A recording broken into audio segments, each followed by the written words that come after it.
Hello. Hello. It's us again. Myself and Hunter, the Huntz and Dunks podcast, unofficial. We're here. It's us again. It's Wednesday. It's when we do these things. Hello, Hunter. How are you doing? How's it, Dunks? I'm lekker, man. I'm stoned and I've had a few beers.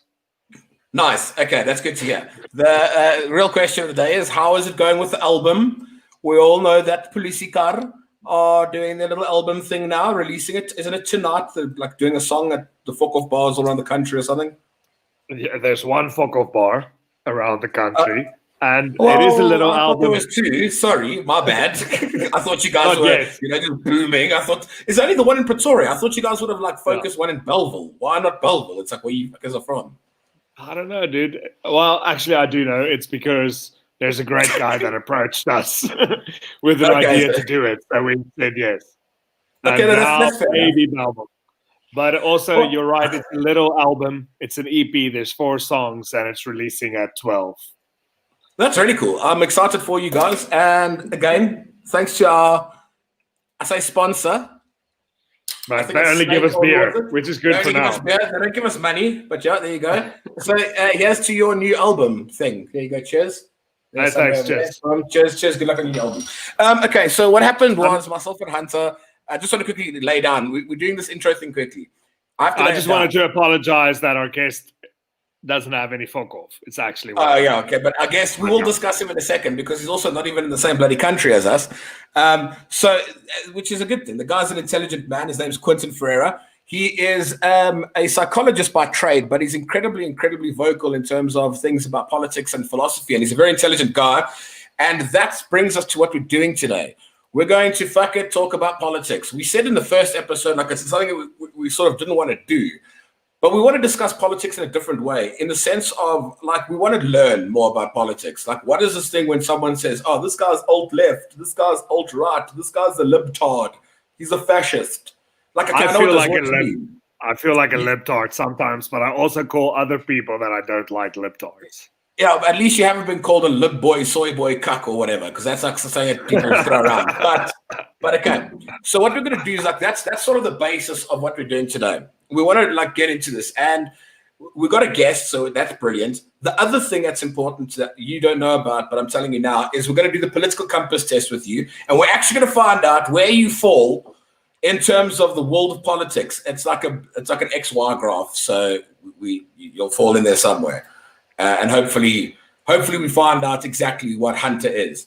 But I'm keen. I think I have an idea, but I'm keen to see what. Okay, wait. Actually, let's just say it right now. What do you think you are? Like, if you were to put yourself on the spot, what would you be, or who are you? What are you?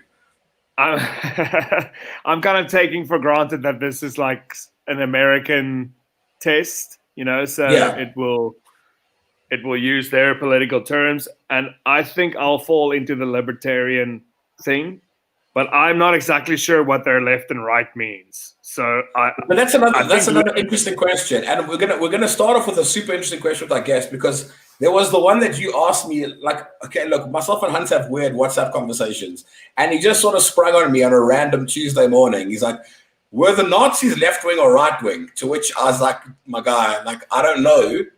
You asked the wrong guy. But we have someone that could potentially answer all of these questions. Joining us in the studio right this goddamn minute. First guest on our podcast, Quentin Ferreira, the man, the legend. How you doing, dude? Thank you. Well, now I feel pressure since I'm the first guest. I'm doing well, man. It's so good to see you. Me and Duncan go back, so it's good to see you again. And Hunter, it's great to meet you. And thank you so much for having me, James. It's an absolute pleasure to have you here. Myself and Quentin played football together back in the day. Like, we played indoor football. Back when I had hair. Yeah, back when and your hair was like, yeah, bro, and you just used to call everyone a Karali. Which is I still do that. So. Yeah. So, okay, Quint, like, just give us a quick little rundown of yourself. Like, what is it that you do? Like, obviously, I've said you're in psychology, but you have quite a vocal voice on Twitter. If you do want to follow him on Twitter, it's psychologist, but it's spelled weirdly. So it's at... it's actually psychologist. Psychologist. Exactly. So it's PSYQOLIST. So if you want to go and follow him. Instead of CH, it's a Q, and that's me, yeah. So you guys follow me on Twitter. Yeah, so basically I trained as a clinical psychologist in Johannesburg.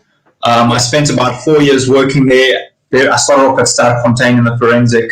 I put the stack in Sterkfontein. I don't know if you ever heard that, but that was me. And then I worked in various township clinics in and around the East Rand, and then the last couple of years that I was there, I worked at Rahima Musa.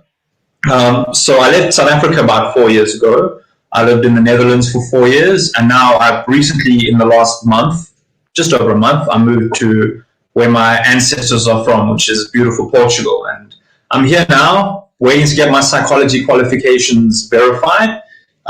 Just trying to help South Africans who are interested in moving to Portugal. So if you're interested in that, also follow me on Twitter, and I can help you out if you want any information about that. And vocal on Twitter because politics are interesting to me, and philosophy, and understanding people in relation to both. Do you find that South Africa's political look, Twitter's a very bad place to use as a figure of a test subject, because it is a cesspool of people's shit opinions. But do you think South Africa's got a very unique sort of political climate versus other countries? And if so, why? Yeah, it's definitely unique. And actually, I was having this conversation with someone today. I think the thing about South Africa, obviously, the internet in Portugal isn't what it used to be. You know, the thing about South Africa. But on that topic, you're not on Twitter at all, Hunter. You decided to go against that. Yes, yeah, I took a. Is he back? Say you're back when you're back. I'll just keep on talking. I quit. Yeah, I took a hiatus from social media a few years ago, probably like 8 years ago. Oh, there we go. We'll let him do his thing, and when I see his back ready, we'll pull him back into the conversation. So you were saying, I took a hiatus from social media probably about 8 years ago, and. I climbed onto Instagram first. It was kind of my first back into vibe, and Twitter just hasn't happened for me. I know a lot of people use it as their news readers or kind of just updates and shit, and they're not necessarily into leaving comments or whatever. But I mean, for me, it just hasn't had a role. Are you on Twitter? Yeah, I am, but again, I'm one of those people like you said. I follow news things and I follow some celebrities that I think are quite interesting. But anyway, who gives a shit about who I follow on Twitter? Quentin's back. Portugal Internet, we got you back. Sorry, it was actually Firefox, man. The StreamYard doesn't like it, apparently. It came up with a thing. Shit. So yeah, so I'm on Chrome now, so I hope we're good. It's actually clearer, to be honest. So this is... I've been hearing that a lot, dude. Because anyway. It's because Google makes things better so they can follow you better, so they can track where you are and what you're doing. But anyway, you're saying about the sort of the political climate in South Africa versus other places around the world. Because I mean, you have experience of living in Europe, obviously Netherlands and Portugal, two completely different places politically. But how would you define South Africa in terms of politics and especially the psychology behind the people within the politics of South Africa? And that's a huge question. Yeah, that is a huge question. So I think to start off, I was actually having this conversation with a mate today, and one of the things I really think is weird about South Africa is that some things that are considered non-negotiable in Western countries, say property rights, are still under discussion in South Africa. So many of the issues that have resulted in what we would call now like a liberal Western democracy, South Africa got the democracy part of it without all the issues that preceded it. So South Africa is kind of still figuring out its own way, because it's a young democracy, through some things that, in my opinion, should be non-negotiable. Like I think property rights are non-negotiable, for instance. Although South Africa was ahead of a lot of the world in sort of civil liberties like gay rights and stuff like that. Yeah. So it's very odd. You couldn't really pinpoint, I think we can safely say South Africa is quite left in terms of the political spectrum. So the window of discourse, of acceptable discourse, is very far to the left. And when someone will say something like, hey, property rights are a good thing, you might get called a fascist. So that's I think the difference in South Africa compared to other places where there would really be very little discussion, let's say in the Netherlands, about should people have private property, should farmers own their farms. People would say, yeah, of course they should. So SA is weird in that regard. Dude, can I ask one question? Sure. It's your fucking podcast. Of course you can ask the question. You're one of the hosts of the goddamn podcast, you clown. Dude, I mean, but if you're saying liberal West, like how many are there? How many options are there? Like, I mean, East or Middle East, or so, you know what I mean? Or what are we talking about here?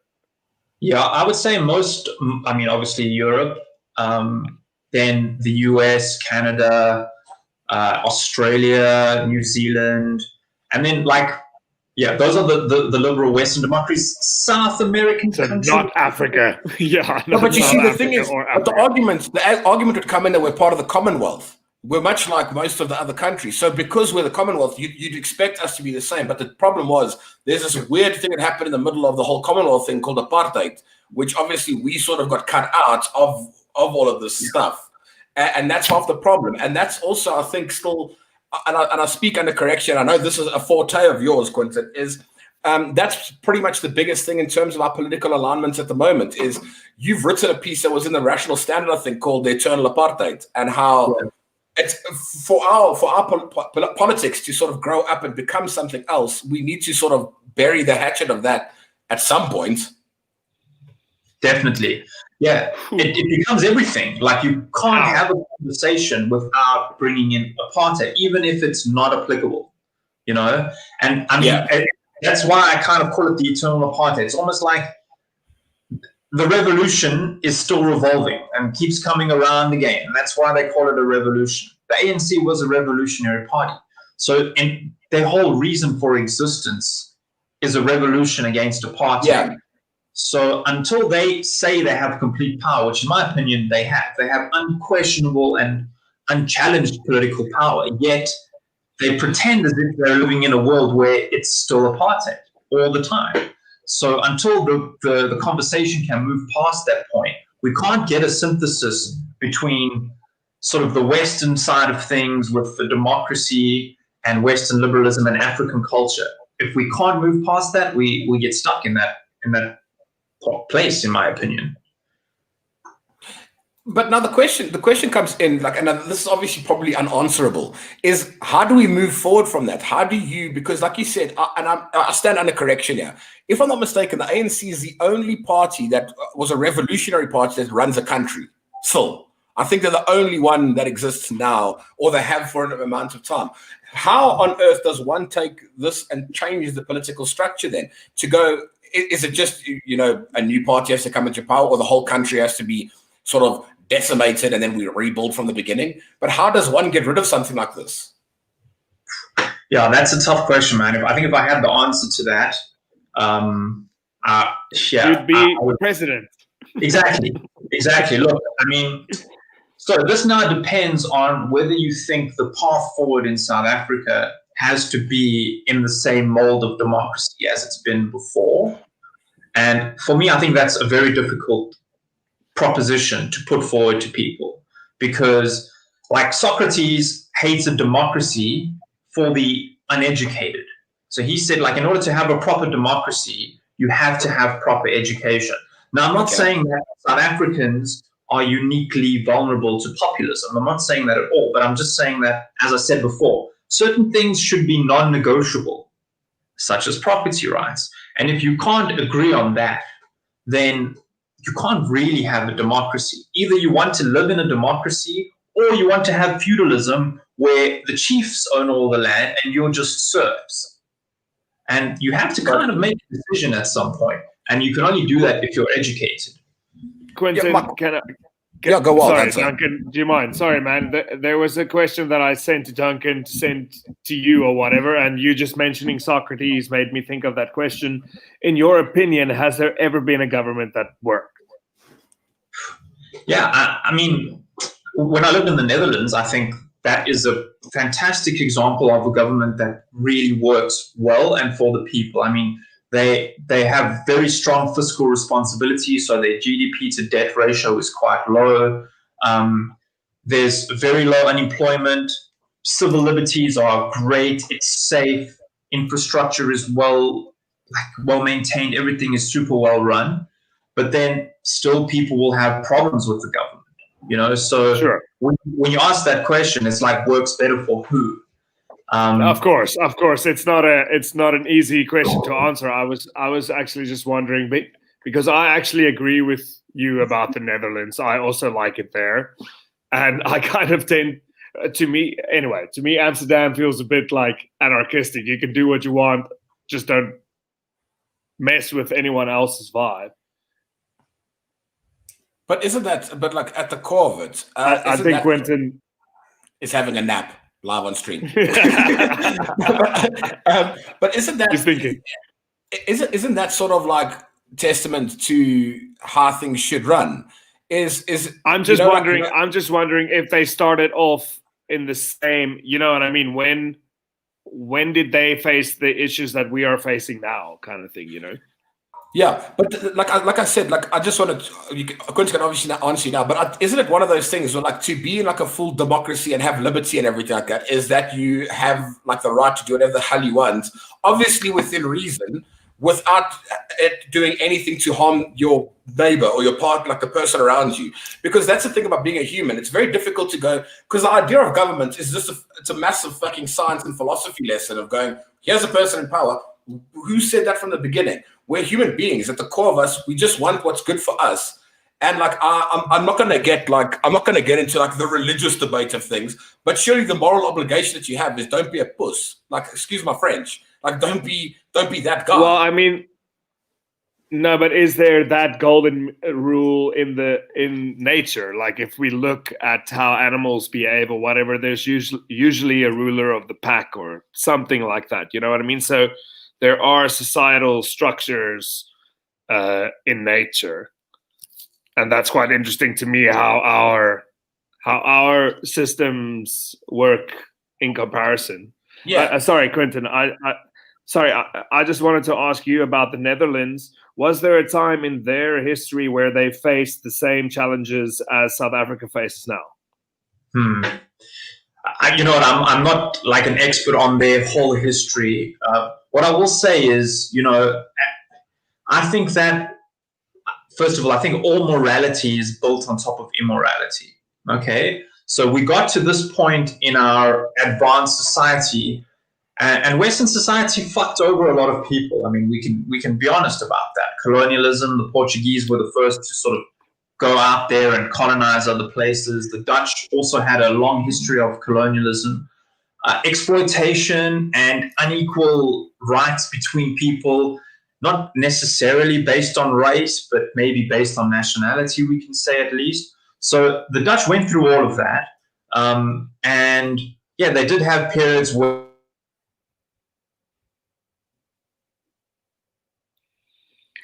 it's us again. Finish your sentence, Duncan. Finish your sentence. There were periods where things were all good, where things were just chipper, where things were chipper. Yeah, I mean, like they had some trouble between Catholics and Protestants, because south of the country was mostly Catholic and north of the country was Protestant. So they had to figure out a way, like they did have kind of not like really apartheid, but they had parallel systems where Protestants would go to certain schools, Catholics would go to certain schools. And some would reap benefits for being of a religious basis. They'd reap a benefit from it. So yeah, you get a certain day off. Got you, yeah. Yeah, in certain areas even as well. So one town down the road could be a Protestant town, and if you were a Catholic there, you had a hard time versus 20 kilometers up the road. So they did have those kind of challenges. But this is what I say, like they had to have that strife to find a good balance. So what balances things out is secularity. So the government doesn't favor one or the other. And puts individual liberty above a certain identity characteristic, let's say. So they did have to face certain challenges. And in my opinion, I mean, a Dutch person might say differently, but I think they've done okay with integration in terms of like they've got a population from Indonesia that are just wonderful people that have come there, open businesses. Some cheeky nasi goreng, some Dutch Indonesian cuisine. That satay with the peanut sauce, just give me that all day. I'll bath in that stuff. But like that's also a testament to the fact of like how people can get along. Like I mean, like sharing culture is an amazing thing. I've never been a fan of this like idea of like keeping cultures like whatever. Like culture clashing is a very fun thing in my opinion. I just wanted to quickly just take 1 second here. If you have any comments that you want to leave, leave. Like we'll answer your questions and whatever, and we'll get Quentin and we can. But just something that I said earlier, I just wanted to like John Whitcomb said, yeah, freedom of speech is super important though to me. Sometimes you will be a puss or whatever. And he's like, who decides who is and who isn't? That I understand the freedom of speech. And this is where I find this whole political game to be quite a thin line that's drawn in the sand, is because I said my statement was like not to hurt others. Like you don't want to be in that sense. Freedom of speech exists, but also sometimes you don't just need to speak. And I think that's what a huge problem is at the moment. Like people just want to say things to offend. People want to do things to get a reaction. And I think we're living in this weird societal thing now where people are trying to test each other, to push their limits, to go, if it's the left or the right, again, which I want to get into because I don't really understand the whole like thing too much. It just feels like we're playing a big game of chicken right now. Like it feels like at the moment it's, and this is what's happening now. So you have this whole Black Lives Matter movement in America, and then you know, there's a response, and then the response is overwhelmingly bad. So it's almost like they just keep eating each other to see. It's so weird. Like, what the hell? Like, at what point do we go, like, you know, like everyone just calm the fuck down? There's a lot of things that I also want to add, but Quentin, I think this plays into the cultural Marxism thing, maybe, or not. Or it doesn't. This Portuguese internet is questionable at best, bro. Like it's this. Who's your service provider there? Because I mean, look, I'm on Telkom, so I mean, this is. It's very shit. They're very shit. I've had lots of problems with them already. Yeah. But anyway, yeah. If you don't use NOS, they suck. Okay, Portugal, cool. The drug laws are relaxed, but I mean the fiber. The internet laws are shit. Yeah. But no, sorry. Just getting back to what you were saying there was like, doesn't that whole thing sort of lend into what you were talking about just off stream, like the whole cultural Marxism? Yeah. Oh, that's a very complicated discussion. But in terms of BLM, I mean, it's very interesting because so you said free speech and people are kind of offending each other on purpose, but I also find that people take offense to things on purpose. They shouldn't. Exactly, on purpose, because being offended somehow gives you political power. in today's day and age. When did that happen, though? When did this sort of start springing up? Because this feels like a new thing, like in the past, like sort of 5-10 years, that like he who is most offended has the most rights. Yeah, as soon as Twitter was birthed, we can sort of scale the timeline. It would be interesting to see that timeline. Yeah. Well, you know what? Like, I love Frank Zappa, and you can go find old Frank Zappa interviews on YouTube. And Frank Zappa fought against, I think it was it Nancy Reagan? Because they wanted to censor certain things in albums. So at that point in time, the conservatives in America, the political right, were taking offense to lyrics and things like that, and they were trying to censor music based on how offended they were. Similar thing happened with Marilyn Manson. It was more like the religious right felt that he was blaspheming, so it caused a furor. And to me, nowadays, it seems like political correctness is more coming from the left side of the spectrum in terms of like microaggressions and like you can't use Tresemme because shampoo is racist type of shit. And people take offense to things that are not objectively offensive, but because it gives you the outrage needed to mobilize people towards a political cause. So I'm not saying Black Lives Matter does that. What I will say is I agree with the statement Black Lives Matter. I don't agree with the organization Black Lives Matter. That is interesting. I have to say that I have not delved into the organization. And I was always of the opinion that how can you be against that statement? But obviously that's how it was designed. Exactly. It's one of those things, I think, if I'm not mistaken, it was shared quite widely that the lady who's like the head of it like released what BLM is, the organization, not the movement, the organization, where they like out and out say they're like fully Marxist or like they have like super, super weird things that like, I mean, if you had to try and implement that into any is Marxist bad inherently? I'm asking. Well, it depends, I guess. Right? If you judge it based on its intention or you judge it based on its consequences. Sure. Okay. Well, in what manner? Because I haven't heard that before. That's pretty interesting. Yeah, well, if you judge Marxism based on its applied consequences and you want to go with like the death toll, I mean, almost most of the genocides in the 20th century were committed by Marxists, right? Stalin and Pol Pot, Mao Zedong. The list goes on of genocides committed based on ideology. Of course, the Nazis were not Marxists, but they're kind of an exception in terms of an ideological genocide. So, Quentin, do you mind if I interrupt you there? Now, when you were saying genocide, like something like the Roman Catholic Church, would that have been pre-Marxist Marxism, maybe? Yeah, I think so, because the Catholic Church fell out of power long before the Industrial Revolution, and Marx was writing after that. But I mean, that is certainly in terms of what they did with in the name of Catholicism in South America, for instance, might under today's definition fall under genocide for sure. I can accept that definition. But yeah, so like the basic premises, and Marxism is actually quite complicated, although he distilled his Communist Manifesto into like 8,000 words. But basically, Marx believed in that the driver of history was the class struggle. So he looked at all the different forms of organization, from monarchy to feudalism, and then capitalism. So that's his word. That's a Marxist term, capitalism. It's a Marxist term. There's only three. I think there were like sort of hunter-gatherer societies and stuff like that, and sort of in between transitions, and so his idea was that capitalism means that the owners of the means of production, so the people that own the factories and natural resources, they only own that. The workers own their labor, which they sell to the owners of the means of production. They called them the bourgeoisie, the means of production, and the proletariat were the workers. So he said all the worker owns is his labor. And he sells his labor to the bourgeoisie, the capitalist class.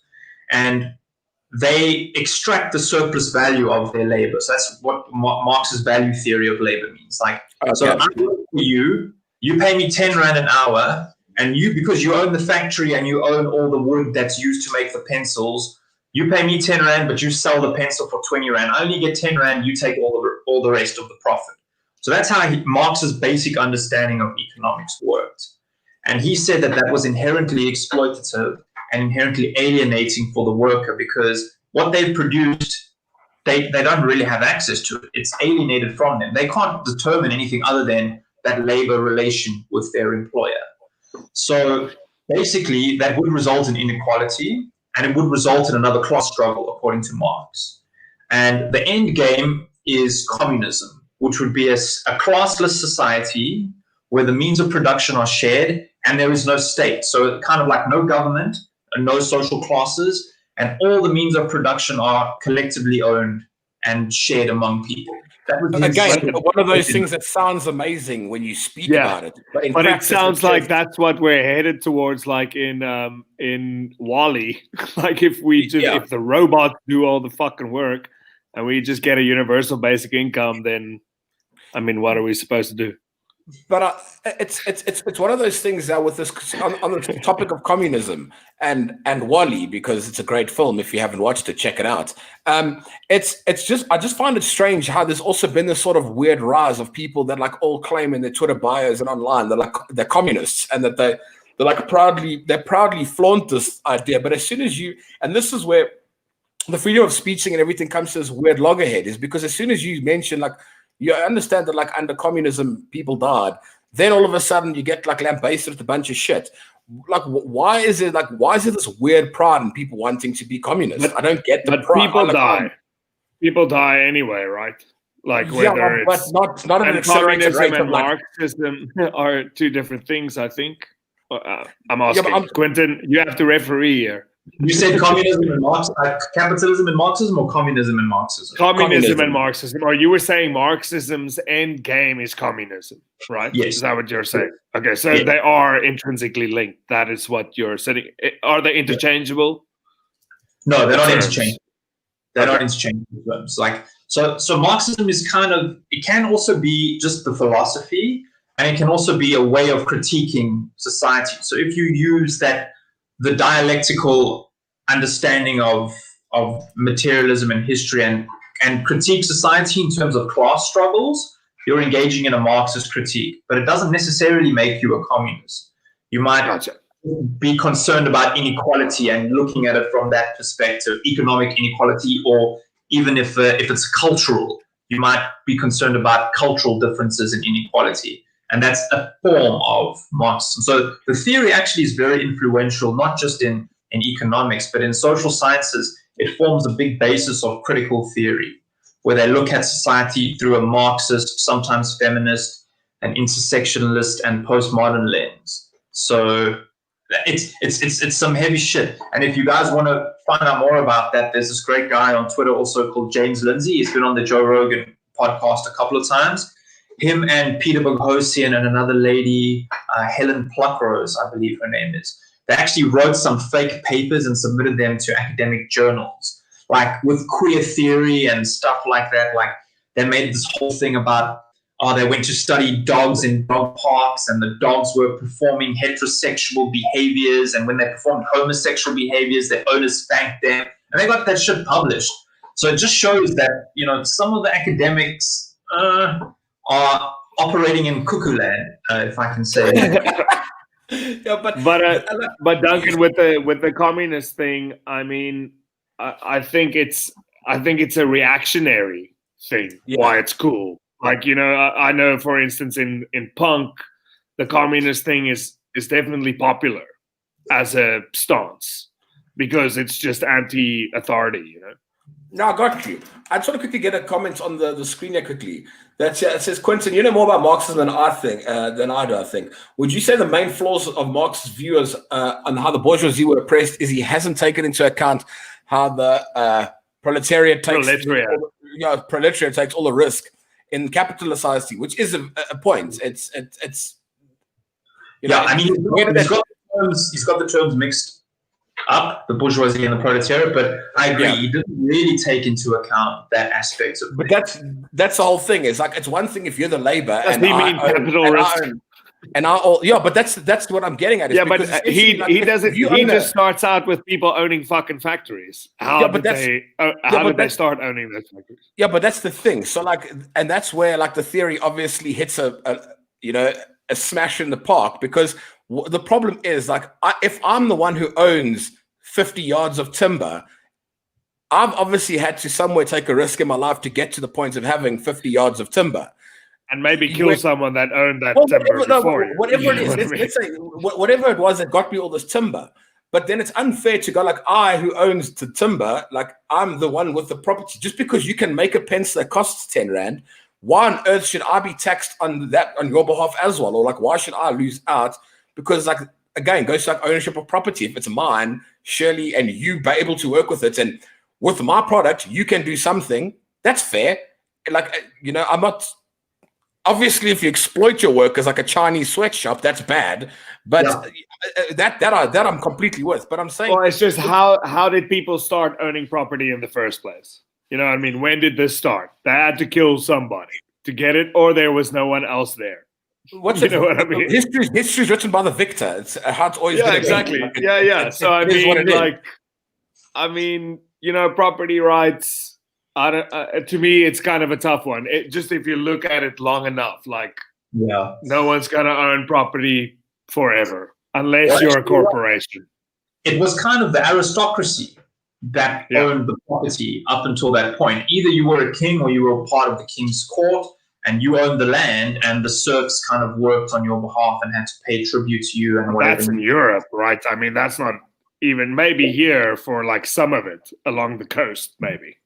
Yeah. I mean, I don't think it worked exactly the same in African society, but there was this dual aspect. Shaka would fight for land, and he could send his MP to go and kill you. So you, as the MP, might have been rewarded with some cattle or some piece of land for bravery in battle or rising through the ranks, but you didn't have the same rights to own property as Shaka did. And it's sort of the same in feudal Europe. And so when the aristocracy broke up, of course, they didn't just give their wealth away. I mean, the French Revolution tried to some extent to do that, but it wasn't really some of the people who were moneyed at that time had been moneyed for generations. Let's just put it that way. So, and they got that through birthright and through monarchy, and that's why I fuck the Queen and King and fuck monarchy.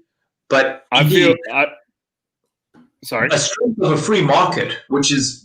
But I like to use that term rather than use capitalism, because capitalism is a Marxist term for the free market.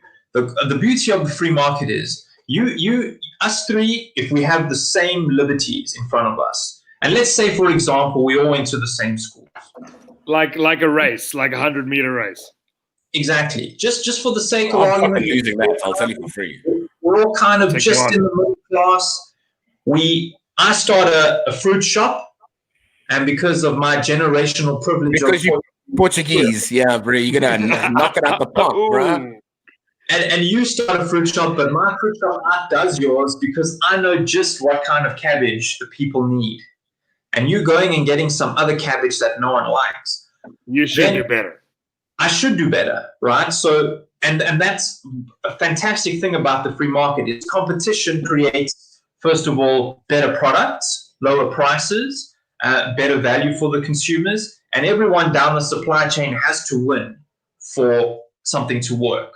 Okay, so then the workers might get screwed in the middle of that, and that's where workers' rights obviously have to come in. But for me, that's a more efficient system than what they tried to do under communism. So you mentioned, Huntz, that the punks like communism because it's anti-authority, but it was actually always the most authoritarian kind of thing you could ever have, because it goes against... I just mean in context of democratic authority or whatever. That was because isn't that why they unionized and shit? I don't really... are unions is unions? I don't know how to say that. Are unions... No, but how does that work? Are unions a democratic concept, or is it? Yeah, that's right. Are unions a democratic concept? Yeah, I would think that for sure. As long as it's voluntary, then for me it's cool. I actually think workers should unionize if it's voluntary, right? So if you want to be part of a union and you want to collectively bargain for your rights and stuff, to me, that's fantastic. Like, like old stonemasons guilds and shit like that.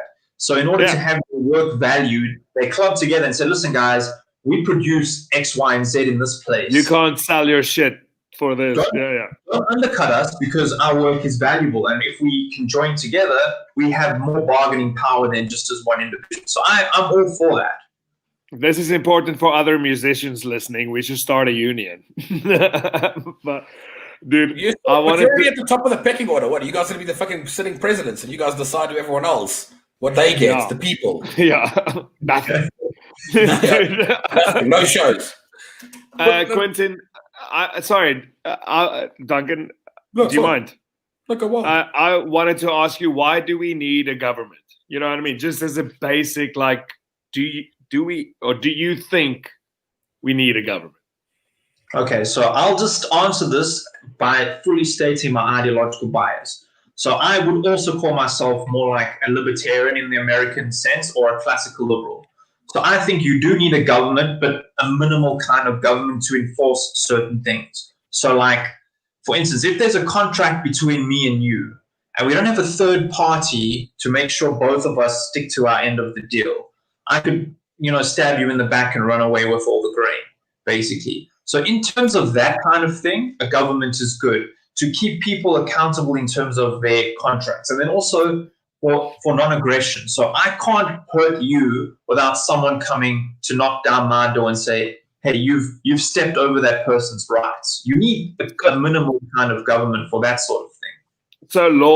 So law and government, they are intrinsically linked. Yeah.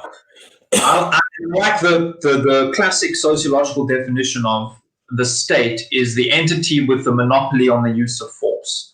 So someone should come in and enforce laws that are made to protect my rights and to protect your rights, and so to organize us in a way that we can actually compete but cooperate at the same time without fully without the big guy punching the little guy and stealing all of his stuff. Exactly. But then it gets more complicated. And now this is kind of where people still cling to Marxism. They'll say, okay, let's say you went to a private school and I went to Benoni High, which is true. And you might have had a much better education than I did. So were we really equal from the get-go? Some might argue no, you had privilege or something like that. So what you need from the government is to take some extra funds in the form of taxation and to make sure that everyone gets at least something to advance. And now then it becomes a bit more complicated because now you're like, okay, well, what are we going to say? We're going to say education. Most people will agree education is a good thing. What about healthcare? Yeah. Most people would agree that's a good thing. Other people will say, fuck you. I'm not paying for other people's unhealthy lifestyles type of story. But that's the big fight about the whole national health, NH, whatever they called it now, that they want to put in. Because the problem is, South Africa, again, we keep having to reverse back to in South Africa, it is unfair that I have to pay for X and Y because the facilities aren't all the same, right? So it's different and this is where it irritates you because people are always like, yeah, but socialism works. Look at places like Denmark and Sweden. Not Sweden. Sorry. I don't that's not what it is. They pay for a little bit of your education, and that's all great. But the one thing is that everyone doesn't realize is we're not in the same place here. We don't have the same first world. I would pay legitimately, I would if everyone was going to get the same thing. Are you not? No, what I'm saying is that in terms of healthcare, well, why on earth, if it makes no sense to me. If I know that I'm going to get the same great treatment that I get with private healthcare, then I would consider it. But it's just one of those situations where the structures that we have in place don't allow for everyone to have the same thing. It's just not viable. It's not at all viable. Yeah. So I mean that's the hard problem that we haven't really figured out is this basic kind of inequality in terms of those kind of things, and I think that's why people cling to Marxism. I just want to say, though, if anyone tells you that Denmark, Sweden are socialist, they are talking out of their fucking arse. And that is propaganda of the highest order. They are not. They are Norway. Still not. They're very, very strong free market economies with high taxes and social welfare. What socialism means in the true sense is the ownership or control of the means of production. Okay, and the difference between socialism and communism is communism will be stateless and classless. But in socialism, you have to have a government because the government redistributes and owns the means of production. Once you get to full communism, the government's supposed to fall away. And this is my main critique of Marxism. How the fuck do you expect people with all that power give up control? Yeah. We control means production, guys, and guess what? We're going to give it away because we love people. It never happened. And that's why they turn into murderous regimes and stifle dissent in the way that they do. Because once they've taken that economic power and they can force you to work for whatever they pay you, fucking a bag of onions a week, then keep you there. No, man, keep you there. Yeah, but then it becomes feudal, bro. Then because to me the corporations are the new kingdoms or whatever. You know what I mean? It's turned into that. So that's why, for me, property rights are fundamental, and I think our other rights kind of start from that. Like if I can draw a line in the sand and say, "Hey, I own this. This is mine. You cannot come further." Then we can start negotiating based on other things. But in socialism, if you can't even have that basic level of property right, or communism even, then it's over. Like someone with the guns is going to fucking put you in the gulag. What's that situation? It's easy to vote yourself into communism, but you're gonna have to fucking shoot your way out. Exactly. Basically, everyone wants to starve, and then something will happen. Yeah, and I just want to quickly get another question up that John has. John is just having absolute corker questions at the moment. I like it. I'm just going to get a beer, but I can hear you. How should we use our so-called white privilege in South Africa? Are we supposed to be ashamed, guilty? How do we agree on a hierarchy of privileges? What is worth more? Color, wealth, attractiveness, IQ? Is it not better to dispense with privilege and hold people individually responsible for how they use cards they've been dealt? Very, very long question and interesting question. Yeah, it is an interesting question. It's a hard one. So I know, in fact, the concept of white privilege comes out of something called critical race theory, which is, in my opinion, a Marxist. But isn't that also like a thing that's now being attacked quite heavily in the world at the moment, saying that it's a bullshit theory? Thank goodness, because it's been fucking infiltrating institutions for a long time. And I'm glad that the conversation about this theory is coming to the mainstream now.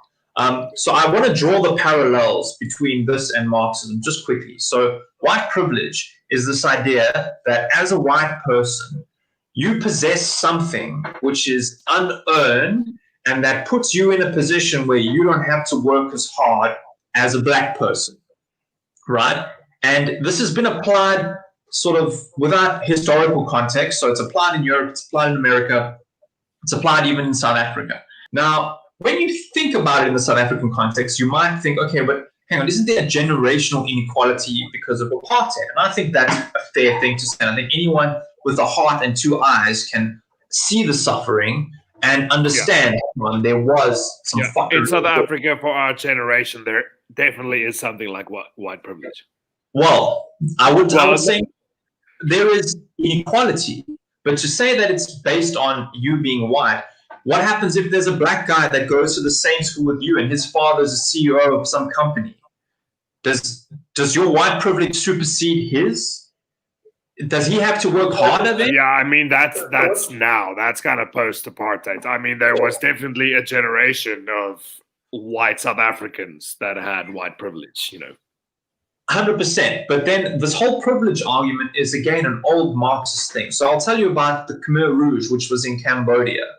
So they believed that privilege was because people were educated. So they were like, these educated people. Is this the glasses thing? If you wore glasses, you're educated. Therefore, so if you wore, so what's an old fucking Pol Pot? What's a Pol Pot in Cambodia? Exactly. So is this the one that Pol Pot went? If you wore glasses, he put you in the back of a fucking van, drove you. This is the killing fields.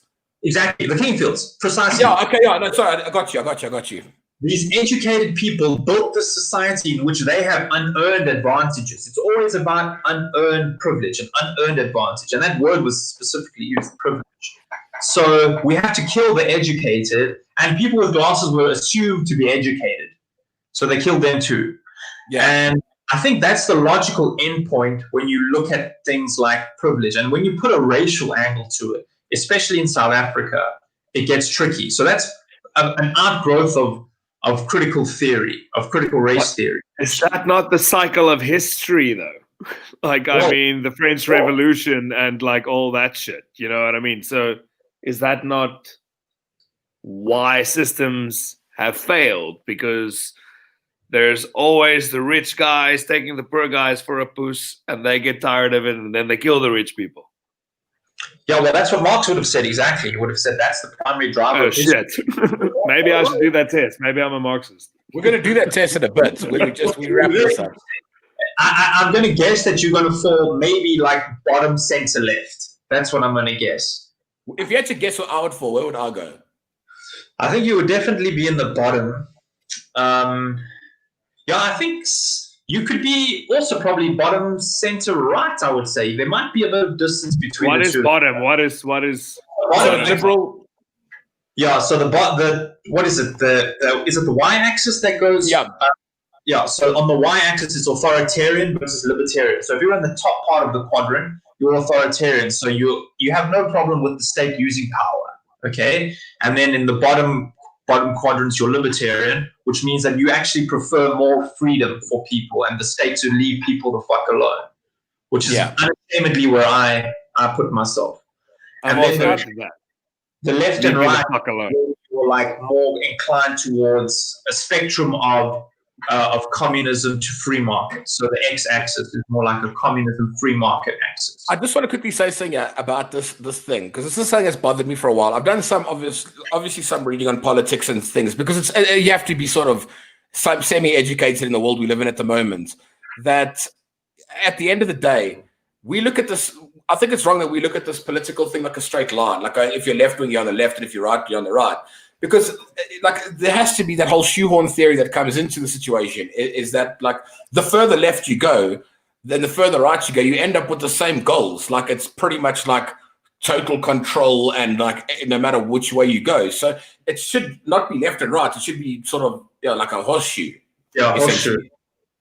And on that, the other thing while I'm talking about that is I wanted to ask you your take, because this was something I discussed with Huntz on the phone, on the Overton window, because I feel like Duncan Bain, am a very good candidate to use for the Overton window and being pushed to a side. Just explain what that is, I think, maybe, Dunks.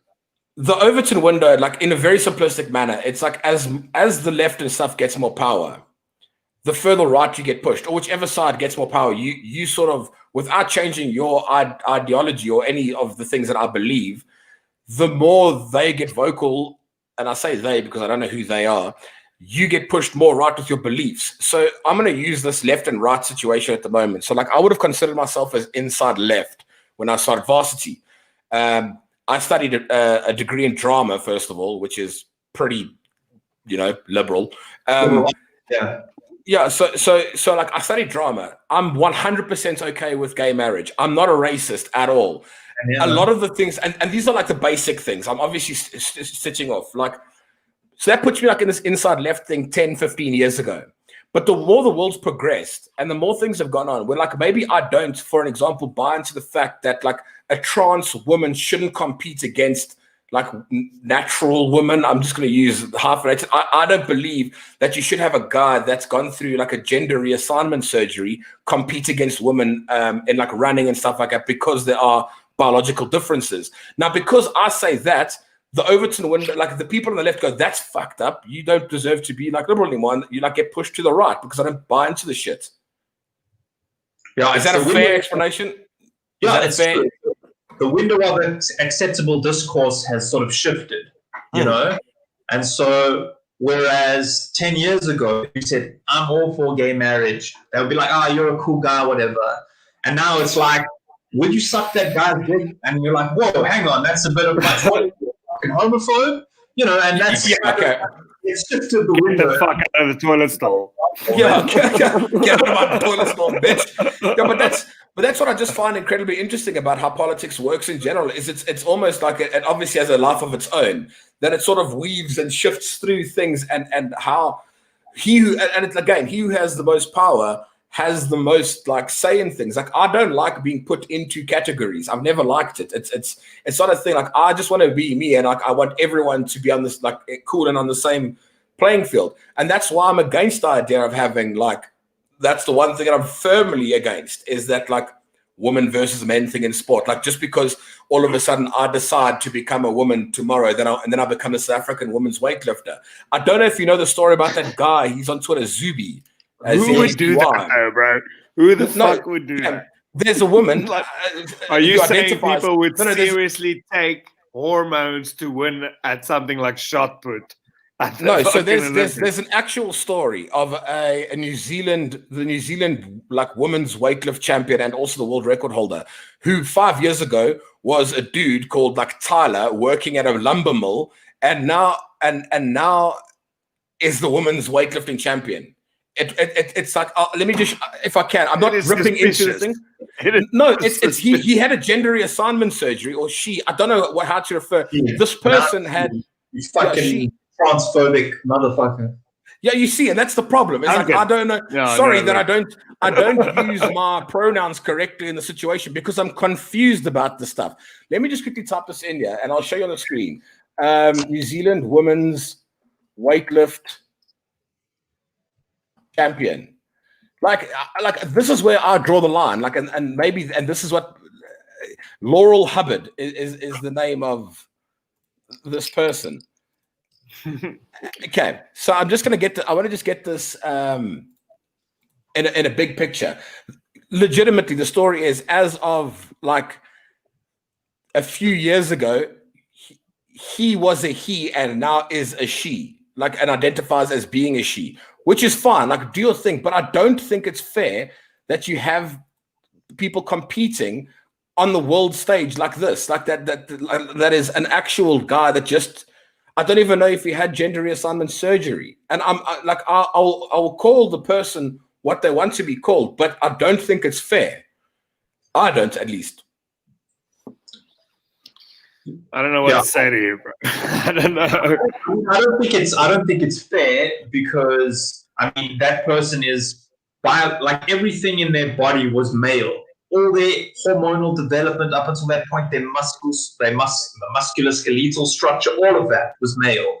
And then they had, even if they didn't have the surgery, they identified as a woman, and now they get to compete in a physical context against women. And every person who studied biology will tell you that men are just stronger physically than women. And that's just one of those things. It's just a fact of life. Men cannot give birth to children.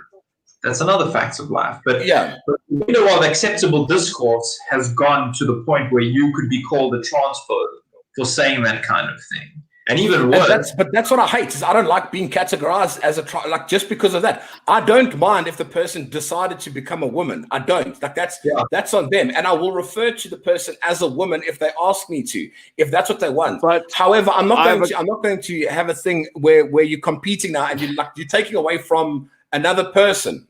That's what I think. Gender and sex are two different things. Dude, but shouldn't people be allowed to be transphobic as long as it doesn't carry over into hate speech or murder? You know what I mean? I'm sure people should also be allowed to feel how they feel. You're not in this time and like world, bro. You're not allowed to. Yeah, but I'm kind of asking, you know what I mean? In my mind, people should be allowed to think like that. I'm kind of answering with you. No, but as long as they don't try to kill the transvestite or whatever. Yeah, I know. Fucked up. No, but I mean, then they should. But yeah, maybe their money, or maybe they own a big company and then they shun them. Yeah, I mean, it's just an interesting thing for me. Like, I mean, okay. Yeah. Kirsten brings a good point up here. We've gone from politics to gender. So, sorry, that was just an idea of the Overton window and how gender politics. Well, yeah, it's a political issue. I mean, that was a political issue in the last US election. I think with transgender bathrooms was a big thing, some years ago in the discourse, and it just goes to show you kind of how great society has been doing. Because now we've found extra problems that we didn't know we had. So this issue of gender, I mean, I think the percentage of people who are legitimately transgender is a very small and negligible percentage of people. Yet that is one of the most dominant issues in political discourse. Quentin, psychologically, is there something that you can maybe point to that makes? Because Tianier asked when I asked that question, Tianier asked, "Are we allowed to be racist?" Which is a very interesting thing to me, because I can imagine.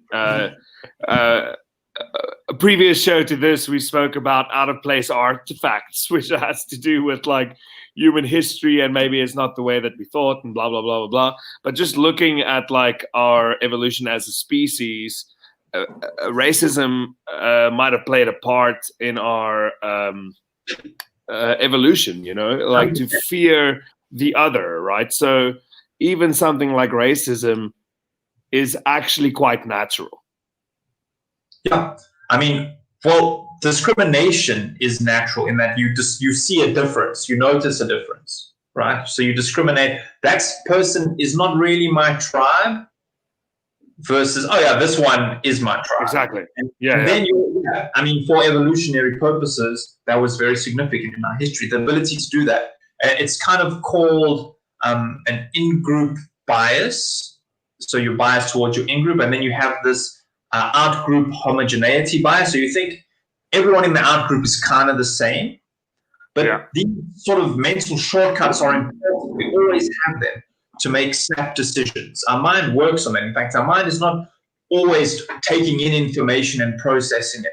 It's actually trying to find snap judgments and stay a bit ahead of what's happening so that you can react, you know? Is it actually logical to think that we can eradicate these natural biases? Yeah, well, that's a fantastic question, because I think it's not logical to think you can do that in individuals, but you can do that in laws and the way institutions and systems function. So you can say, basically, we are a non-racial society, which I think needs to make a comeback, especially in South Africa. Non-racialism needs to make a comeback.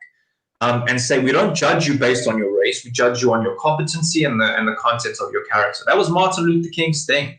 I don't know why that fell out of fashion. Well, I do kind of know why. But yeah, exactly. It was not radical enough for the radical forces. So we can also then say we don't discriminate, or we pay everyone who's doing the same job at the same level gets paid the same. We don't discriminate on race, we don't discriminate on sex, gender, anything like that. So we can do that in law, but we can't change an individual's perception to that degree. All we can hope for, I think, as a society is that you are exposed to enough different people that you learn, hang on, I don't have to judge everyone based on that snap characteristic, because I've had enough experiences that go against my inborn biases. That's my opinion. Yeah, that's a hell of it interesting. Like that's like it's just one of those things, because Tian also points out that kids tend not to base anything on color or race, though, and then follows it up with it tends to be taught and genetically passed on. And again, I just think it's one of those things. Again, where in South Africa, again, the way that the society is structured is like we have neighborhoods that are like, or were then, I'm talking about because I grew up in the 90s, just after apartheid ended, where the neighborhood's majority white, and it always will create an us and them factor. And that's a huge problem. It boils down to like, we always will see a natural difference, and we always want to be a part of a group that is the same. It's sort of like the football supporter theory. Everyone that supports the same team as me, if you meet them outside a pub, you're like, woohoo, you know? And as soon as someone says they support like a rival team, you're like, fuck off. It's the same thing with that. And it's not just race. It boils down to more than that, because it's also what you have been exposed to for the whole time that you were growing up. It's not even taught. It's just because of the way that it is. I mean, if you look at that's why I think our country is in the unique place it is because of like you can't repair the scars and whatever of years. You can't ask everyone to just move into one place together. It's impractical. It's impractical to do that. And that's why I think the thing is, and I don't think that people are inherently racist, like just because. Yeah. I think it is I've met obviously a lot of people that are racist in places that I've lived. and I've never shared the same sentiments at all. But you because we watched The Fresh Prince of Bel-Air, maybe. No, but you can almost pick up that a lot of people that are incredibly racist, and this is I'm going to throw this out there, that are incredibly, and I'm saying outly racist, also lack a bit of critical thinking. They're not willing. They're not very intelligent people. And I'm sorry to if you're a racist and you're watching there, that's cool. But for the most part, incredibly racist people are incredible. Cool? No. I mean, go do whatever. Like, you can log off. But what I'm getting at is I find it to be just one of those things that it leads or links to an education, or like non-willing to be able to educate yourself more, because you go, what's mine is right and what yours is different and wrong. And I think that's the biggest problem. I always think it's probably some psychological thing where it's easier to hate something. I don't know how to. No, it is. It's easy to hate that which is different. It's because it's different, and you're scared. People are always scared. Then you can get people behind you or whatever, But Quentin, because this is, I think this is leading to one of the questions: is why do psychopaths rise to the top of governments? Okay, that's a good one. I just want to say, just on your points about racism, I'll just say that the structures for us to discriminate are there in our minds, but we don't have the content to fill that with. We don't have the memes, this people do this. These fucking poors, all they do is sell fruits and vegetables and make delicious chicken. And these guys... Look, it's called a cliche because it's true. That's why it's a cliche. But we have the ability to see a difference and prefer our own to what's foreign. So that's inbuilt. And then we fill the rest of that space with whatever stereotypes and cultural memes there are about people of different races. So what we can hope for, again, is I have this crazy theory that if you can't joke about that type of shit, then you create real racism in society. Yeah. So there's a guy, Conrad Koch, who's Chester Missing. And the puppeteer, the guy, didn't he? I don't know if I'm stealing your thunder. Is this the thing with his puppet, the actual puppet? What happened to it? Yeah. Well, he made kind of a blackface puppet, but now goes about white people can't use comedy in a way that makes fun of black people, whatever, because of the power differentials and all that sort of shit. So my argument is that, I actually feel like you can really, really connect with a person when you can break their balls in such a way that it's good-natured and they know where it's coming from, and it actually helps you to bond, right? It's nuanced. Exactly. It is nuanced, but it is done in such a way that, it makes sort of the social connection happen a bit easier. Yeah. So I feel like if we can't joke about our different cultural quirks and whatever with one another, and in a good-natured way sort of try to bridge that gap with humor, I feel like that's actually when you can see a society is going to start turning ugly. And I'm an admirer, let's say, I won't say a fan, of this left-wing philosopher Slavoj Žižek. And you should never try to read him, but watch him on YouTube because his videos are cool. And he even said, in the Balkans, before all this shit that went down in the 90s with the genocide in Bosnia and stuff like that, they used to have these jokes that they would tell each other, you fucking Serb, you Croat this, you guys make shitty chavapi. But then when the tension started to rise, the jokes stopped. Because now you couldn't make that social connection via some sort of humor around people's cultures. So I think it's dangerous when you get to that point of not using humor. But that's the one thing, especially for 100%, because in South Africa, that's what we are noted for, right? There is nothing funnier. For a very good example, I remember I was doing something at a work thing a year ago, and legitimately was the only white guy. I worked in Bloem.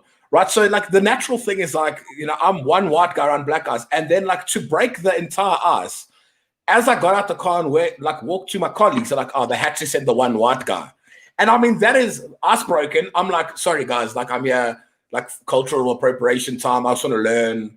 If you guys are, and then I'm if you want to talk vernac, I'll learn. It's the bands makes the whole thing the first thing that came out. Now I had. It's been up, and that's what irritates me about the way in the place we live is if it was the other way around, it's a problem.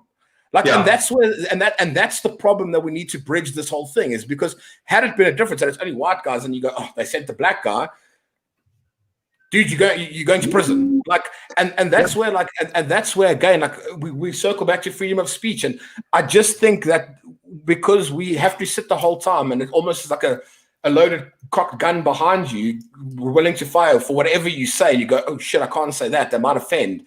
We need to get to a point where you need to also be open about the way in which you are spoken to, which no one does. People don't. Like, if you talk to me and I say, oh, it's the porra. And you go to me, just hang on 1 second, Hunter, and you go to me and you say, bro, I don't like being called a porra. Boom, story's over. Then it's done. And then I go, sorry, man, everything's good. But people would rather just sit back and go, like, I don't, and then they don't say anything, and they let it build and build and build. And that's the problem that we have. We build, and then we explode.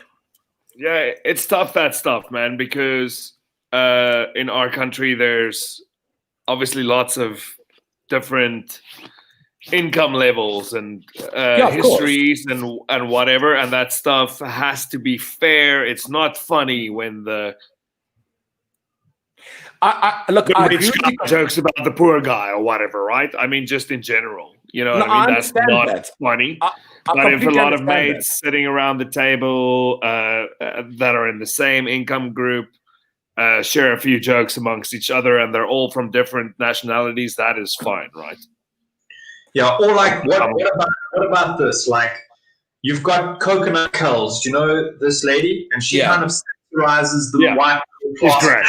In quite a cool way, okay? She's woke as fuck, which is a bit annoying, but her satire is on point.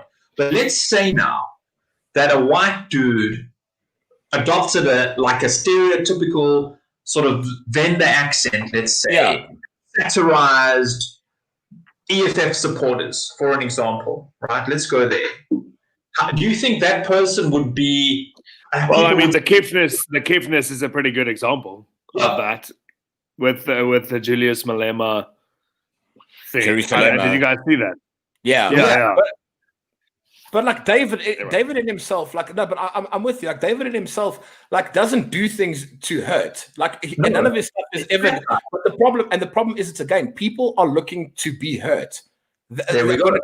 We're circling back, which is a good thing, because we need I can't help but feel that. I can't help but agree that it's. But I don't want to take that feeling away from people either, if they're really feeling that. You know what I mean? But it's a weird one for me. Look, what I want to do quickly, just to wrap things up, is I'm gonna get this test ready in the background, but because you need to obviously start wrapping up soon. So I want to do this test with Hunter. Wrap it up. I've got so many questions for Quentin. Listen, I can go on as long as you guys want to. So please, I've got nothing going on. No, we can do this test, Quentin. As a psychologist. Psychologist. I can't prescribe drugs, if you know what I'm saying. Yeah. He's in Portugal. He can just do them. But I read this book, The Psychopath Test by John Ronson, and it was quite interesting to me that a lot of psychopaths rise to the top in our current way of doing things, I guess. Yeah. And I don't know if that's really political, but to me, it definitely seems like leaders are generally psychopathic. And so, I mean, how do we explain that? Are people that aren't psychopathic destined to be sheep, and the psychopaths either die or rise to the top, kind of thing? Yeah, I mean, that's a very, very interesting question. So, I mean, also you have to take into account that a lot of people that fuck out in society are psychopaths. And they end up committing crimes and end up in jail. So there is that. There's that aspect. Sociopath, maybe then. Sociopath. It would be a better. To be sort of intellectually high functioning. So when people say psychopath, it's kind of like a mix of things. So it usually has some kind of narcissistic component where you overrate yourself. Lack of empathy. And exactly, you overrate yourself. But you deep down have a low self-esteem. You lack empathy, and then a sort of an antisocial streak too, which means that you have no problem transgressing boundaries and laws and breaking the norms of society for personal gain. So you don't see other people as equal to yourself. You see yourself with a heightened sense of self-importance, and you don't mind to break laws. You lack empathy. You don't care how that person feels, but The laws are just in your way of getting what you want.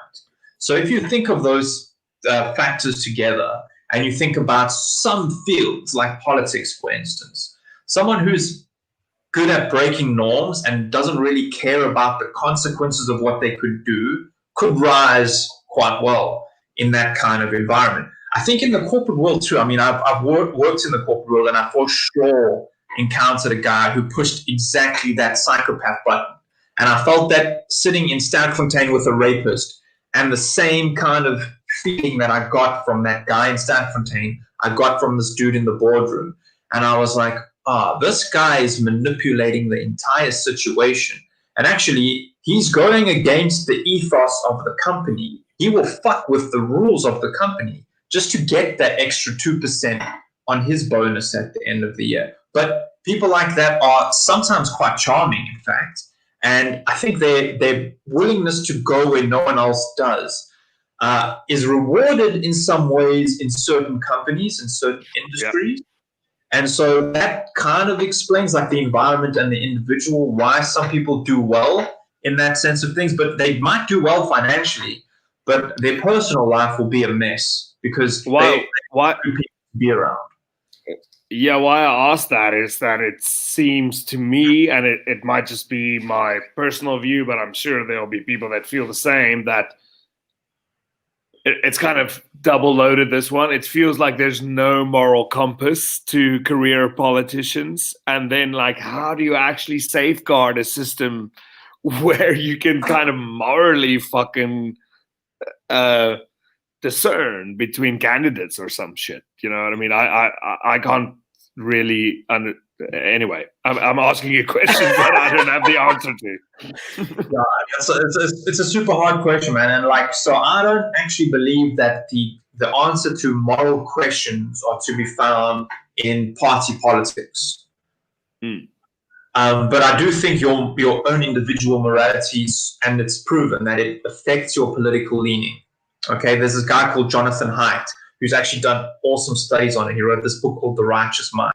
And so he basically said that people have sort of 5 big moral, I don't want to go into all of them because I can't remember them all, but they have these big moral flavors, like tastes on your tongue. He used that comparison. Like there's a few moral flavors, and depending on which ones you value over the other ones determines your political outlook. But the main questions for morality to me are not to be found in politics. For me, and I'm not a religious person, but I think the main questions and answers to morality are to be found in religion and philosophy, not in politics. But I mean, don't we want moral individuals as our leaders? Yeah, as long as they share our morality, that's the problem. Yeah, I gotcha. Yeah. So that's the tough.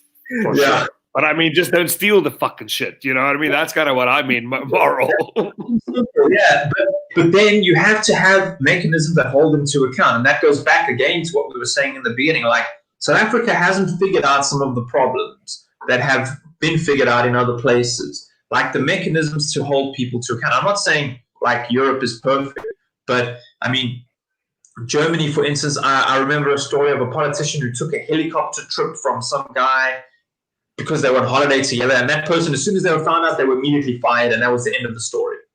But in South Africa, fucking Zuma with 783 charges of yeah, hasn't fucking been convicted really of anything. Yeah. So that's again, like, the institutions have to have a certain power and morality, but they don't. And how do you get there? Well, yeah. I have lots of other questions as well, like who should I vote for? And what the fuck is going on? Can we do the test quickly, and then you can ask the questions in closing? Cool. So what we're going to do now is this political compass test. It's apparently a pretty decent one. It's called thepoliticalcompass.org. They're their website, and apparently they're pretty accurate. Like, they got a lot of questions that are weird. There's 6 pages of it. I'm going to go as quick as possible with you, Hunter. Let's do this. Question 1. If economic globalization is inevitable, it should primarily serve humanity rather than the interest of transnational corporations. Which one do you do? Strongly agree, disagree, agree, strongly agree. I'm not going to read that all the time, so just tell me which one you feel. So just read that thing again. Is it against the transnational corporation? If economic globalization is inevitable, so you humanity rather than serve. So it should rather. I'm for humanity. Serve the people. Yeah. Okay, I'd always support my country whether it was right or wrong. Strongly disagree. Cool. No one chooses their country of birth, so it's foolish to be proud of it. Agree. Our race has many superior qualities compared with other races. Disagree. The enemy of my enemy is my friend. Fuck, I don't know. Is there a third one, or is there only 2 options? That's not an option. The enemy of my enemy. What? The enemy of my enemy is my friend. So a guy who hates a guy you hate is your chum. Yeah, I don't know. What is there? Strongly agree. I would go disagree. Okay, cool. Military action that defies international law is sometimes justified. Strongly disagree. There is now a worrying fusion of information and entertainment. There is now a worrying fusion of information and entertainment. Ooh, that is interesting. Agree. You're in the bloody entertainment industry. Agree. I'm in the infotainment industry. Okay, sick. People are ultimately divided more by class than by nationality. Whoa. Fuck, that's a hard one. Agree. Okay. Controlling inflation is more important than controlling unemployment.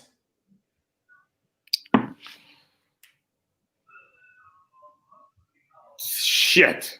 Can you answer within like 3 seconds? Strongly agree.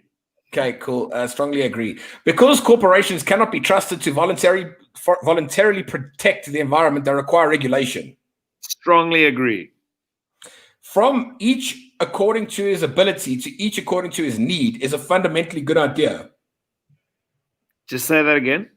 From each according to his ability to each according to his need is a fundamentally good idea. Dude, I don't understand that question. Quentin, would you like to break that down? That's actually straight out of Marx. So, do you agree that you should contribute what you're able to society and receive exactly what you need back from society, basically? So, they take from you according to your ability and they give to you according to your need. So you agree? They. That's my problem is the they. But I think natural law. Government. Anyway, it's government stuff. The freer the market, the freer the people. I would go agree. It's a sad reflection on our society that something as basic as drinking water is now a bottled, branded consumer product. Strongly agree. Land shouldn't be a commodity to be bought and sold. I don't think you clicked. You haven't clicked that one. Sorry. Land shouldn't be a commodity to be bought and sold. This is interesting. We've discussed all these things. Yeah, it's weird because I can't imagine a different kind of system. You know what I mean? So I would just go disagree. Yeah. It is regrettable that many personal fortunes are made by people who simply manipulate money and contribute nothing to their society. Strongly agree. Protectionism is sometimes necessary in trade. I don't understand that completely. So we're going to use Quentin as a person to explain all these things. Protectionism is sometimes. Protectionism? So, like, let's say, for instance, if you want like the national sheep of South Africa, and you want South Africans to buy only South African sheep and lamb, you put tariffs on lamb from other countries so that it's too expensive for people to buy. So you kind of create an unfree market to protect. That's a tough one because obviously in the utopia it's not necessary, but I would say for now, agree. The only social responsibility of a company should be to deliver a profit to its shareholders. I'm going to answer for you. Let's disagree. The rich are too highly taxed. Disagree. Those with the ability to pay should have access to higher standards of medical care. Those with the ability to pay. Yeah, if you can pay for better healthcare, you should have access to better healthcare. I think that's going to happen anyway, but I would go disagree. Okay, you're going very left wing here. I love it. Government should penalize businesses that mislead the public. Yeah, I agree. A genuine free market requires restrictions on the ability of predator multinationals to create monopolies. Strongly agree. All right, we're halfway there, I think. Shit. Abortion. Okay, this is to look at your values. Shit, it's the big one. Yeah. Abortion, when the woman's life is not threatened, should always be illegal.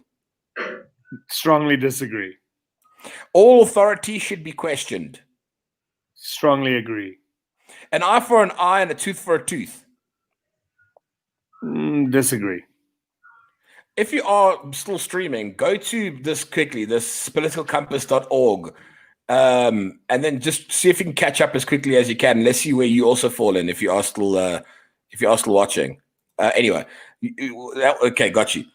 Taxpayers should not be expected to prop up any theaters or museums that cannot survive on a commercial basis. What? Say that again. You as a taxpayer shouldn't be expected to pay to keep like theaters and stuff alive and like museums that can't like afford themselves alive. I disagree. Cool. Schools should not make classroom attendance compulsory. Holy shit. That's a wild one. I disagree. All people have their rights, but it is better for all of us that different sorts of people should keep their own kind. Strongly disagree. Good parents sometimes have to spank their children. Disagree. It's natural for children to keep some secrets from their parents. Agree. Possessing marijuana for personal use should not be a criminal offense. Strongly agree. Strongly agree. There's no fifth option below that. The prime function of schooling should be to equip the future generations to find jobs. Say that again. The primary function of schooling is to equip the future generations to find jobs. I disagree. You do? Okay. Yeah. Well, I agree with you. People with serious inheritable disabilities should not be allowed to reproduce. Cheapers. Holy shit. I disagree. The most important thing for children to learn is to accept discipline. I disagree. Yeah, I can. There are no savage and civilized peoples. There are only different cultures. Agree. Those who are able to work and refuse the opportunity should not expect society support. Agree. When you are troubled, it's better not to think about it, but to keep busy with more cheerful things. That's very China. The fuck is that? Yeah, I disagree. Sorry, just to mention again, it's Political Compass. That's POLITICAL Compass, COMPASS.org. That's the website that we're quickly using here. So if you want to join us, do it. That question was hilarious. Just read that again. Yeah, when you're troubled, it's better not to think about it, but to keep busy with more cheerful things.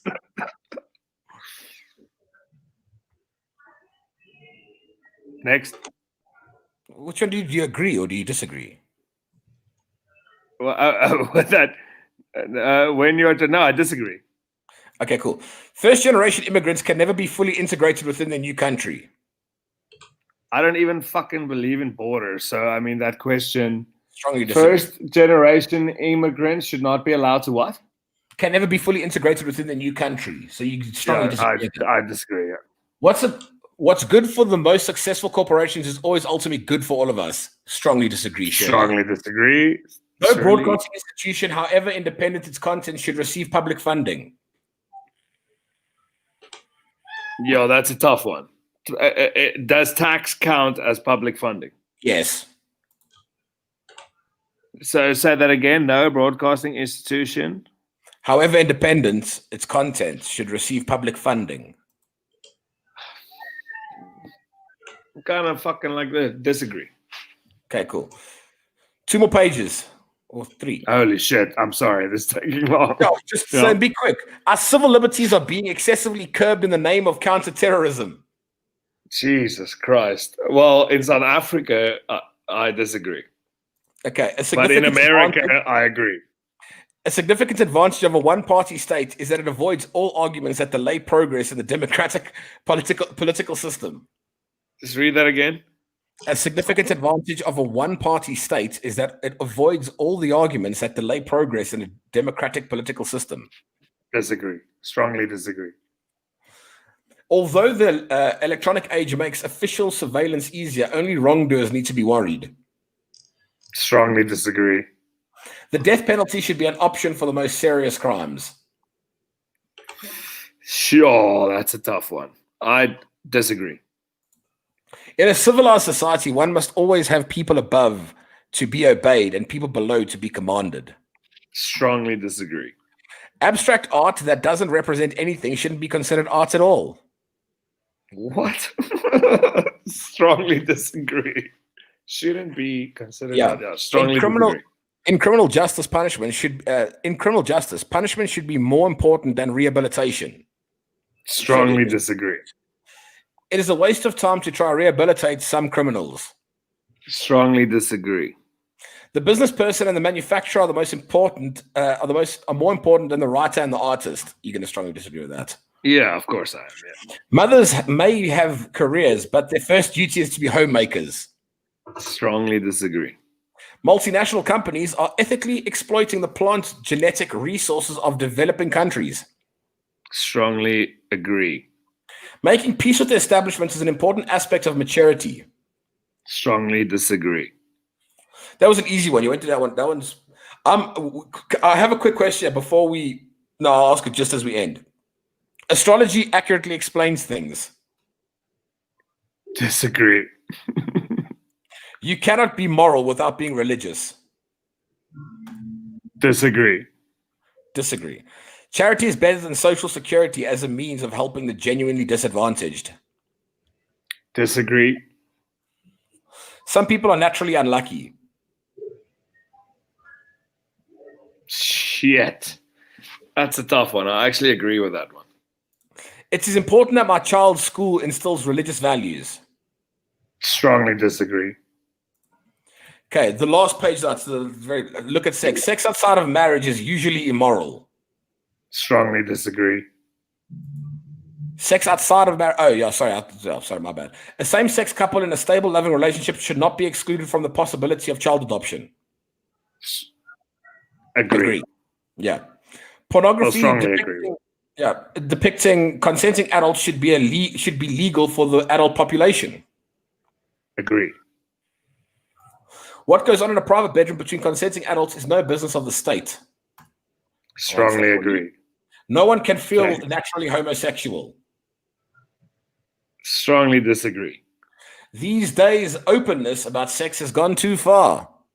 Strongly disagree. Okay, so now we've done this test, Quentin, and you sat there and you've gone through this. Holy shit. You want to change where you think Hunter falls in the bracket? I feel personally violated. That's good. I like that. What do you say, Quint? I'm going to stick with my bottom left quadrant. Just inside bottom left. Oh, how far deep? Actually, down? A little bit further. I'm going to go a little bit further to the left than I was, but kind of like center left, of in the middle of the left, but definitely in the bottom quadrant and quite far down to the bottom. Okay, so left and right, we understand that. That's authoritarian. That's libertarian. Okay, the big reveal. Do we understand that? What does left and right mean, even?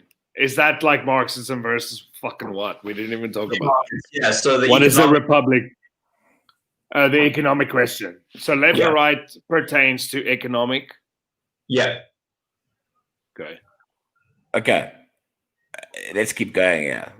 So your answers are... So this tells you who... So Gandhi's there, Stalin's like there, Hitler's there, Thatcher's there, Friedman's there. Cool. So we got Who's that. Friedman? Milton Friedman. He was like an American economist. Libertarian. Okay. Did he think of inflation? I don't know, actually. I'm not sure. Okay, your political compass. Boom. Yes, Quint, you absolutely nailed it. Absolutely nailed it, What is the bottom one? I'm a bit more libertarian than Gandhi. Is that what you're saying? Yeah, basically, let's have a little cheeky peeky. Yeah, if you go down, you can actually get the certificate. So if you go down a bit more, it will say click a link, go up a bit. Then we'll say get a certificate. Then it's a cool thing with people's faces so you can see kind of a bit more. It will say like click here to get your certificate somewhere. Yeah. Wait, there we go. Go straight to the certificate, and then you can download a certificate. Just put his name in there, and then you say get the printable certificate, and then you can kind of see, superimposed on people's heads, kind of famous figures' heads. It looks much better like this. There we go. Oh, nice. Hang on a second. So if we look at it here, there's old Bob. Oh, Baba. Who's Okay, this? so you there? So you like Nelson Mandela? Like that's pretty interesting. Kind of guy. Not. I wonder how many people of my age will actually be there. I don't interesting. think so. I did this test. Okay, I did this test earlier, and I can tell you exactly where I ended up because I know where I ended up. No, I ended up exactly in this quadrant over here. Huh? There, Okay. Who's there? Who's there? Milton Friedman. So like I ended up around here, like there. Is that Friedrich? What does it say there? Hegel? Hegel, yeah. Hegel, yeah. Yeah. Actually, I'm pretty much exactly where you are, Duncan. Oh, is it? So, but I mean, kind like, of you can tell, basically. you can tell that like it is strange though, because you sort of like, and this is where Twitter obviously comes back into it, that you tend to start following people that are within the same sort of political ideology as yourself. How do we different? What is the difference? Oh, what is the difference between myself and Hunter in the grand scheme of things? I think perhaps Hunter is more okay with redistributing wealth, and he's more suspicious of business. Like, he doesn't think business is actually always necessarily a good thing. Like, you're more suspicious of for-profit enterprise, I think, than myself and Duncan. That would be the easiest way to sum it up, really. And you would be happy with redistributing wealth in that sense, whereas I think taxation is theft. Absolutely. Get spot on. But at least we can agree on the libertarian aspects of things, which is like, let people do what the fuck they want with their own bodies and leave the government to do that, as long as no one is harmed in the process. No one must be spied on. No one must be fucking like none of that shit. But yeah, I just want to say, do you have one last question, Hunter, before we wrap this up? You got one? Dude, I have so many. Just as per usual. I'll give you Quentin's number, but I'm gonna allow you to have one last question to wrap the shit up. We know where we are. Okay. You're a little lefty. I'm a little righty. We're both libs. Like it's all good. You on guys the left, can choose. I'm on the right of the screen. It makes sense now. You guys can choose one of these questions. Okay, the first question. Don't give us like 30 options. You love doing that. No, you can choose. You can choose. Don't give us 30 options. I can't. Give us 3 options. It's going to be too long. No, 2. I only have 2. I'm not going to look for a third one. The first one is, with money and progress as our main goal as a society, what are we working towards? And the second question is a one world government a bad idea? So you can. I want question 2. That's like legitimately, because we've sort of like myself. We can discuss this question 1 in our answer. Question 2 is hella interesting. Okay. Yeah. What do you think? I really like question 1. So let's do both. Let's do both. Fuck it. We got all day. So you want to go first, right? No, I don't want to go anywhere. I'm just saying it's been an hour and 40 minutes, but we can keep going. I'm in. Like I'm here. So in terms of progress and money as our primary goals, I actually think, man. So I read this book by this philosopher called John Gray, and his whole idea is that progress is ultimately kind of an illusion, because we run into some conflicts of like, right, so the ecological system can only sustain so many people, okay? And we keep trying to get to another level with technology. Why? And there's another awesome dude called Ernst Becker who wrote a book called The Denial of Death. And basically, he argues that a lot of human progress and this obsession with progress is sort of a heroic mission to get rid of this fear that we're going to die. So I actually think to some extent technological progress is good, but our obsession with progress is almost like trying to reach heaven on earth. It's this sort of quasi-religious commitment to an idea that we will never get just to detract from our own mortality. So that's what I think for question 1. I love it. That's amazing. I love it. I'm hella interested in question 2 because strongly agree. I strongly agree. The reason I like question 2 so much is because there's obviously been so many whispers in the wind about having like a one Africa sort of like, like let's take Africa and like make the Afri dollar and like open borders and all that kind of stuff. And I just think that it is without a doubt. Are you in your fridge, bro? That's fucking cool. Yeah. I just think that it's a really rad idea. Like, but in practice, it's going to be fucking impossible. Like it's just if you think that like things are bad in South Africa now because we have problems. To me, it seems inevitable, and any problem you would have with the one world government should be the same problem that you have with your government. Of course, but what I'm saying is you're not like if you think about it on a microscopic level, though. I mean, we have tribalism in small states in South Africa. Like, I mean, you're talking about 100. Yeah, but still, we have one government. I understand that this is beyond government. Like the government, like does not give a shit about this. It's like it's feuding. Let's go into Nigeria where there's literal civil wars that have been fucking years. Now, if you try and every country within its own little box has way too many of its own problems. You open that up now. Instead of it, it's like they're gonna be like, oh, those fucking South Africans, they're a bunch of douchebags. These fucking guys, a bunch, and there's gonna be it won't work. We're so deep in our own country and pride that I don't think it'll work. That's my answer. Yeah, I think there are some problems that are global that will affect everyone.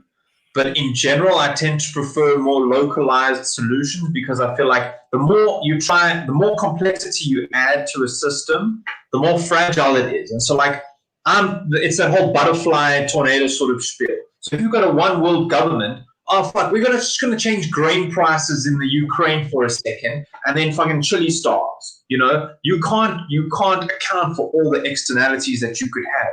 So I prefer government that's local, but I think we could find a way to cooperate globally on certain problems that might affect all of us. But no one world government for me. No thanks. Are you for world government, Hunter? Or do you think it's inevitably going to happen? Yeah, well, to me, it kind of feels like I wouldn't say looking at our history. I don't really know how to frame this, but it feels like there were lots of warring villages, lots of warring factions, and then it became nation states, and then it was a republic, and now we have, and then it becomes a continent. It's like one motherfucker, and so to me, it's not hard to imagine that the world is split in two. So maybe not one government, but two. You know what I mean? I can kind of imagine that thing happening, like I don't know, like amoebas fucking sucking into each other or some shit. I can just imagine it. If there are other planets, then it would be easier to imagine a one world government, I guess, because everyone on Earth would be like the same mindset or something. At least, right? You'd have a fucking aliens that you don't want to touch your shit, so you kind of combine forces. Then it's us. Then all of a sudden it's us versus them or whatever. It's all the context of the us versus them. I don't know. But that is exactly how the universe works, though, because it's funny. It's funny that like we're from Joburg. And like we're from the East Rand, and you use this on a microscopic level. As soon as a guy from Sandton rocks up in the East Rand, we're like, "Fuck you, Northern boy, you bloody cheese boy." We joke, we East Rand boy, East Rand. But if you're sitting in that same bar, and Cape walks in, me and the Sandton besties, we fucking Joburg, brother. We'll kill you. We'll fuck you up. Same thing. Then a guy from New Zealand walks in. All of a sudden, Cape Tonians best chummy with you, and you're going, "We South Africans, you fucking World Cup's ours, you dick." And that's how we get world peace. Is we get invaded by aliens, then the whole globe goes, "Fuck you, we Earth, motherfucker! Take your 3 dicks and fuck some other chicks." One world, one world, brother. One world. Michael Jackson, hit it. Yeah, that's exactly. We've just discovered world peace. Yeah. If I wanted to create a one world government, I would fake an alien invasion. Alien psyop. Yeah, fuck. 100%. Yeah. I think, listen, that is all the time we have for this evening. It's been an amazing episode. I've enjoyed myself thoroughly. We found out where we are politically. Quentin, I just want to say a massive thank you to you. If you want to go and follow him, I want to make a banner. Let's see if I can make a banner. It's at PSY PsyQoologist. So like psychologist with instead of CH, it's just a Q. It's like boom. If you want to follow Quentin on Twitter, that's where you find him over there. Another thing, Huntz, good luck for your album launch tonight. Fuck Off Politica are launching a brand new EP. It's close. At midnight. So that's in like 3 hours' time. Look out for that. I'm still unemployed. I've heard it. I'm happy. Good. I'm unemployed. That's been fun. It's been awesome. Again, Quint, you're an absolute fucking legend. We'll catch you guys next time. Say goodbye, everybody. Say goodbye.